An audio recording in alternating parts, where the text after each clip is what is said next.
Hi friends, నేను మీ నాయుడు సార్ని. 100% మీరు మాట్లాడతారు నిహాలి స్పోకెన్ ఇంగ్లీష్ ఇన్స్టిట్యూట్. ఈ వీడియోలో మనం ప్రెజల్ వర్బ్ గో ఫర్ గురించి తెలుసుకోబోతున్నాం. ఈ వీడియో గనక మీకు నచ్చినట్లయితే లైక్ చేయండి, షేర్ చేసుకోండి. షేర్ చేసుకోవడం వలన ఎంతో మంది ఇంగ్లీష్ రాని వారికి నిహాలి స్పోకెన్ ఇంగ్లీష్ని పరిచయం చేసిన వారు అవుతారు. మీరు గనక మన నిహాలి స్పోకెన్ ఇంగ్లీష్ని మొదటిసారి చూస్తూ ఉన్నట్లయితే తప్పకుండా సబ్స్క్రైబ్ చేసుకోండి.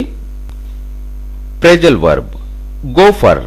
గో ఫర్ అనే ప్రెజల్ వర్బ్ను ఎలాంటి సందర్భాలలో ఉపయోగిస్తాము అంటే to choose something or to apply to someone or something. అంటే ఎన్నిక చేసుకును లేదా దరఖాస్తు చేయు అని చెప్పే సందర్భాలలో మనం గో ఫర్ అనే ప్రెజల్ వర్బ్ను ఉపయోగిస్తాము.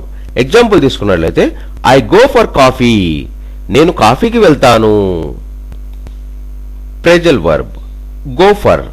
గో ఫర్ అనే ప్రెజల్ వర్బ్ను ఎలాంటి సందర్భాలలో ఉపయోగిస్తాము అంటే to choose something or to apply to someone or something. అంటే ఎన్నిక చేసుకును లేదా దరఖాస్తు చేయు అని చెప్పే సందర్భాలలో మనం గో ఫర్ అనే ప్రెజల్ వర్బ్ను ఉపయోగిస్తాము.